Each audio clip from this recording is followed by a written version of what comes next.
প্রথমেই বিসমিল্লাহ বলে শুরু করলাম। আসসালামু আলাইকুম। যে যেখান থেকে আমার ভিডিওটা দেখছেন সবাইকে জানাই অসংখ্য ধন্যবাদ।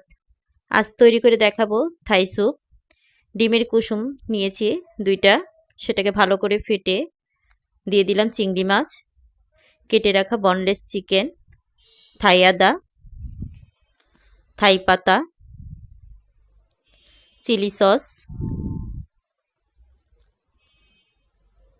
সয়া সস, লাল মরিচের গুঁড়া 1 চামচ, হোয়াইট পেপার, চিনি, টেস্টিং সল্ট, স্বাদমতো লবণ। সবগুলো উপকরণ ভালো করে নেড়েচেড়ে আমি মিশিয়ে নেব। দিয়ে দিব 3 চামচ কর্নফ্লাওয়ার। কর্নফ্লাওয়ারটাকে আমি ভালো করে পানি দিয়ে মিশিয়ে নিয়েছি। এখন এটাকে ভালো করে মিশিয়ে নেব। ভালো করে মেশানো হয়ে গেলে এর মধ্যে আমি 3 কাপ পানি দিয়ে দেব।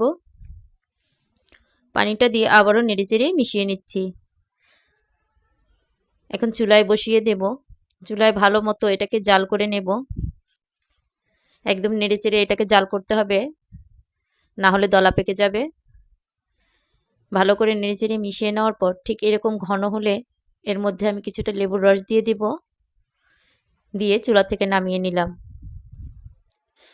পরিবেশনের জন্য আমি বাটিতে তুলে নিচ্ছি। কালারটাও মার্শাল্লাহ খুব সুন্দর এসেছে। এখন থাই স্যুপের জন্য আমি কয়েকটা অন্থন তৈরি করে নেব। অন্থনগুলোকে আমি তেলে ভেজে নিয়েছি। এই তো সবগুলো তৈরি হয়ে যাওয়ার পর আমি স্যুপের সাথে পরিবেশন করব।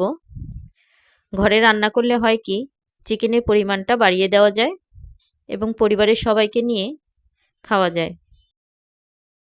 সবাইকে অনেক ধন্যবাদ। আল্লাহ হাফেজ।